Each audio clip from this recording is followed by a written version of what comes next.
Hello friends, welcome to special techno channel. So guys, मुझे उम्मीद है कि आपको इन्फॉर्मेशन मिल गई होगी। इसरो की एक और नई वैकेंसी इसरो एसएससी अहमदाबाद की तरफ से वैकेंसी आ चुकी है।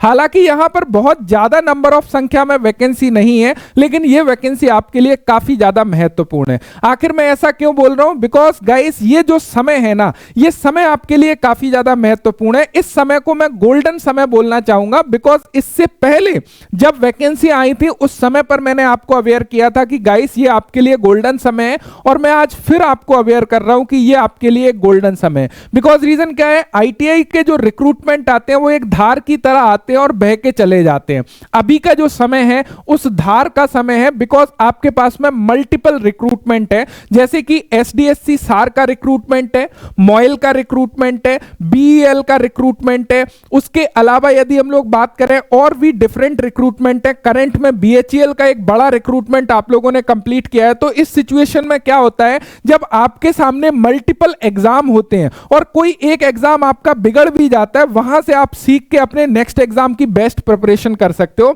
और उस केस में आपकी जो पूरी की पूरी एनर्जी है वो कहीं ना कहीं फोकस्ड होती है, केंद्रित होती है। यदि आपने इस समय को अच्छे से यूटिलाइज नहीं किया तो आप ये मान के चलो कोई मतलब नहीं है। सबसे पहले केवल और केवल आपको अपने आप से सवाल पूछना है, क्या वास्तव में मैं इस समय को सही तरीके से यूटिलाइज कर रहा हूं?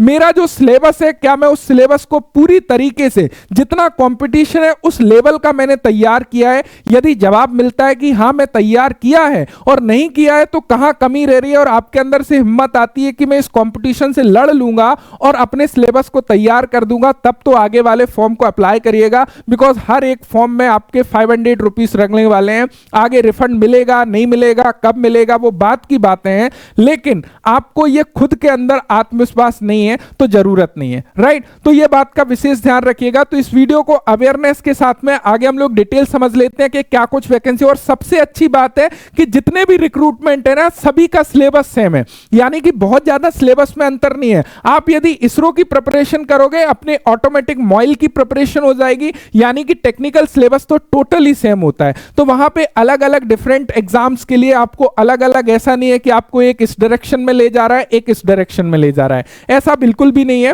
टेक्निकल आपका अच्छा है तो सभी एग्जाम का 80% सिलेबस कवर हो जाता है। उसके अलावा अलग अलग एग्जाम में 10-20% थोड़ा बहुत डिफरेंस होता है, उसको आप आराम से मैनेज कर सकते हो। यहां पर देखिए, यदि हम लोग अब एसएससी की बात करें, एसएससी अहमदाबाद में वैकेंसी आया जिसका एडवर्टाइजमेंट नंबर है एसएससी 04/2025, जो कि 24 अक्टूबर 2025 से इसके फॉर्म अप्लाई होना स्टार्ट होंगे, यानी कि कल की डेट से। यहां पे ध्यान दीजिएगा, यदि हम लोग पोस्ट की बात करें, फिटर में यहां पे टोटल 4 पोस्ट के लिए वैकेंसी को निकाला है। मशीनिस्ट की बात करें, टोटल 3 पोस्ट के लिए वैकेंसी को निकाला है। इसकी क्वालिफिकेशन की बात करें, केवल 10th क्लास और आईटीआई आपने किया है, यानी कि फ्रेशर स्टूडेंट से अप्लाई कर सकते हैं। केवल और केवल आईटीआई आपकी एनसीवीटी से होना चाहिए। एससीवीटी वाले कैंडिडेट इसरो में अप्लाई नहीं कर सकते हैं। साथ ही साथ यदि आपने 10th के बाद में एनएससी किया है, उस कंडीशन में अप्लाई कर सकते हो, राइट? नेक्स्ट यदि हम लोग देखें, यहां पे इलेक्ट्रॉनिक मैकेनिक की 15 पोस्ट के लिए वैकेंसी निकाली गई है। लैब सहायक रासायनिक संयंत्र, यानी कि लैब असिस्टेंट केमिकल प्लांट की 2 वैकेंसी निकाली गई है। साथ ही साथ आईटी, आईसीटी, एसएम या फिर आईटीईएसएम की बात करें, 15 पोस्ट के लिए वैकेंसी को निकाला गया है। अब यहां पे समझिएगा, यदि इलेक्ट्रीशियन की बात करें, टोटल 8 पोस्ट के लिए वैकेंसी है। रेफ्रिजरेशन एयर कंडीशनिंग की बात करें, 7 पोस्ट के लिए वैकेंसी इन्होंने निकाली है। सभी पोस्ट के लिए यदि आपने आईटीआई किया हुआ है, आप अप्लाई कर सकते हो अपने ट्रेड से। आपके पास में नेशनल ट्रेड सर्टिफिकेट होना चाहिए। यदि हम बात करें फार्मासिस्ट ए की, यहां पे टोटल 1 पोस्ट ओबीसी कैटेगरी की है। डिप्लोमा इन फार्मेसी से यदि फर्स्ट क्लास आपका है, आप यहां पर एलिजिबल हो और अप्लाई कर सकते हो। यहां पर यदि हम लोग बात करें बेसिकली वेतन मैट्रिक्स वगैरह, पे लेवल आप लोगों का क्या है, यदि टेक्नीशियन भी आईटीआई स्टूडेंट्स की बात करें, लेवल 3 का पे स्केल रहेगा। स्टार्टिंग बेसिक 21,700 रुपीज आप लोगों की रहने वाली है।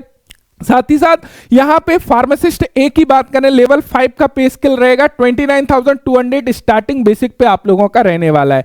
यहां पर देखिए, यदि हम लोग बात करें एज लिमिट की, जो आयु सीमा है वो 18 वर्ष से 35 वर्ष तक रहने वाली है। यदि आप कैटेगरी से बिलोंग करते हो तो आप लोगों को रिलैक्सेशन मिल जाएगा। यदि आप ओबीसी नॉन क्रिमिलियर कैंडिडेट हो, 3 ईयर का रिलैक्सेशन है। एससी एसटी कैंडिडेट के लिए 5 ईयर का रिलैक्सेशन यहां पर देखने को मिल जाएगा। अब बात कर लेते हैं सिलेक्शन प्रोसीजर की। तो यहां पर ध्यान रखिएगा टेक्नीशियन बी का, इसरो के किसी भी डिपार्टमेंट में आप लोग किसी भी यूनिट का एग्जाम दे रहे हो, सभी का जो एग्जाम पैटर्न है लगभग सेम रहता है और एग्जाम का जो लेवल होता है वो भी एग्जैक्टली सेम होता है। इसलिए जरूरी है कि इसरो के डिफरेंट डिफरेंट यूनिट के जो टेक्नीशियन बी के एग्जाम पेपर है उनको आपको देखना होगा और सिंपल तरीके से इसरो के multiple previous year question paper को हम लोगों ने डिटेल में डिस्कस किया है। आप free of cost special techno application में जाके फ्री कोर्स अवेलेबल है ISRO technician B previous year question paper के नाम से, वहां पे आप पूरे क्वेश्चन पेपर को, चाहे विक्रम साराभाई स्पेस सेंटर हो, एसएससी अहमदाबाद हो, एसडीएससी सारो, सभी क्वेश्चन पेपर का डिस्कशन देख सकते हो, जिससे आपको एक आइडिया लग जाएगा कि किस तरीके के क्वेश्चन पेपर बेसिकली आते हैं, वहां पे किस तरीके के क्वेश्चन पूछे जाते हैं। यहां पे आपका जो रिटन एग्जाम होगा उसके बाद में आपका स्किल टेस्ट होगा। 2 स्टेज रहती हैं। आपका skill test only qualifying nature का होगा। जो रिटन एग्जाम होगा उसमें 80 बहुविकल्पीय प्रश्न होंगे। अभी एसडीएससी सार में जो वैकेंसी आई है सेम एग्जाम पैटर्न है, 80 प्रश्न एसडीएससी सार में होंगे, साथ ही साथ यहां पे भी 80 प्रश्न होंगे। अब बात आती है ये 80 प्रश्न में क्या क्या पूछा जाता है। 80 प्रश्न में टोटल टेक्निकल क्वेश्चन आपसे पूछते हैं, यानी कि 80 प्रश्न में ये मान के चलो कि वो 60 क्वेश्चन आप लोगों के ट्रेड थ्योरी से रिलेटेड पूछ लेता है, 10 क्वेश्चन लगभग डब्ल्यूसीएस के इंक्लूड कर लेता है। डब्ल्यूसीएस में जो क्वांटिटेटिव एप्टीट्यूड होता है, नॉर्मल मैथमेटिक्स के क्वेश्चन होते हैं, मेंसुरेशन से ज्यादा क्वेश्चन इंक्लूड करता है। साथ साथ में इंजीनियरिंग ड्राइंग के भी लगभग 5 से लेकर 10 क्वेश्चन तक इंक्लूड कर लेता है। तो इस प्रकार टोटल 80 प्रश्न आपसे पूछे जाते हैं। इसके लिए 90 मिनट का समय आप लोगों को दिया जाता है। 1/3 की नेगेटिव मार्किंग भी यहां पर रहती है, इस बात का विशेष ध्यान रखिएगा। नेक्स्ट यदि हम लोग बात करें, यहां पे स्किल टेस्ट जो रहता है वो क्वालिफाइंग नेचर का रहता है। यहां पे आपकी फाइनल मेरिट में कोई भी मार्क्स नहीं जोड़े जाते, वो go and no go basis का होता है। आपका एग्जाम आपको अपने शहर में देने का मौका मिलेगा, आपको अदर सिटी नहीं जाना है, आप अपने एग्जाम सेंटर को चूज कर सकते हो। एग्जाम सेंटर भुवनेश्वर, चंडीगढ़, चेन्नई, देहरादून, गुवाहाटी, हैदराबाद, जयपुर, कोलकाता, लखनऊ, मुंबई, नागपुर, न्यू दिल्ली, तो मल्टीपल एग्जाम सिटी आपको चूज करने का मौका मिलेगा। आप जिस भी शहर से हो अपने नियरेस्ट या अपने शहर को एग्जाम सिटी के रूप में चुन सकते हैं, जहां आपको एग्जाम देने को मिल जाएगा। तो यह भी आपको दिक्कत नहीं है। अब इंपॉर्टेंट तिथियों की बात करें, इंपॉर्टेंट डेट की बात करें, आप लोगों का जो फॉर्म है 24 अक्टूबर 2025 से स्टार्ट हो जाएगा एंड इसकी जो लास्ट डेट है 13 नवंबर 2025 इसकी लास्ट डेट बेसिकली रखी गई है।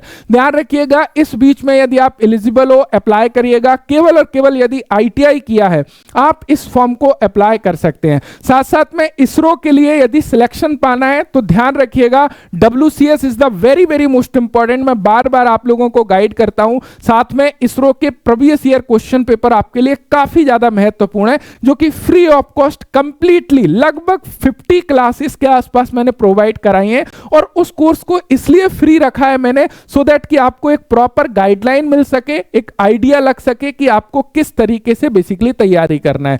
साथ साथ में इसरो के पेड कोर्सेज भी स्पेशल टेक्नो एप्लीकेशन पर अवेलेबल है, जहां पर ऑल टॉपिक को इन डेप्थ डिटेल्स में पढ़ाया गया है। यदि आप स्पेशल टेक्नो पर कोई भी एक कोर्स लेते हो तो आपको कोई भी अदर डिपार्टमेंट का कोर्स लेने की आवश्यकता नहीं है, सारे एग्जाम्स की प्रिपरेशन हो जाती है। बिकॉज इसरो के कोर्स में आपका टेक्निकल के अलावा मैथमेटिक्स के सारे topic, WCS, engineering drawing, trade theory, सारी ही चीजें कंप्लीट है इसरो कोर्स से। चाहे आप मॉइल की तैयारी कर रहे हो या आपने फिटर मास्टर कोर्स ले रखा है, तब भी आपका इसरो का प्रिपरेशन हो जाएगा। जो फाउंडेशन बैच है तो अलग से कोई भी बैचेस लेने की आवश्यकता नहीं है, बिकॉज आपका सिलेबस सेम है। इस चीज को आपको समझना होगा। यदि आपने एक बार अपने टेक्निकल को स्ट्रॉन्ग कर लिया, दोबारा आपको कोई अदर चीजें करने की आवश्यकता नहीं है, क्योंकि हर एग्जाम में वही टेक्निकल चीजें अलग अलग तरीके से पूछी जाती हैं। बशर्ते आपके कॉन्सेप्ट क्लियर होना चाहिए, इन डेप्थ चीजें क्लियर होना चाहिए। अभी रटने का जमाना गया गाइस, इस बात का ध्यान रखिएगा। क्वेश्चन जो है नए तरीके से पूछे जा रहे हैं और आपको अपनी प्रिपरेशन को उस हिसाब से बदलना होगा सो दैट कि आप क्वेश्चन पेपर में करेक्ट आंसर दे सको एंड स्कोर को अच्छा कर सको। Thank you so much video देखने के लिए। मुझे उम्मीद है कि आप चीजों को समझ रहे होंगे, इस समय की इंपॉर्टेंस को समझते हुए अपनी प्रिपरेशन को करोगे और इस समय का सदुपयोग करोगे। Thank you so much video देखने के लिए। Thanks for watching and bye bye.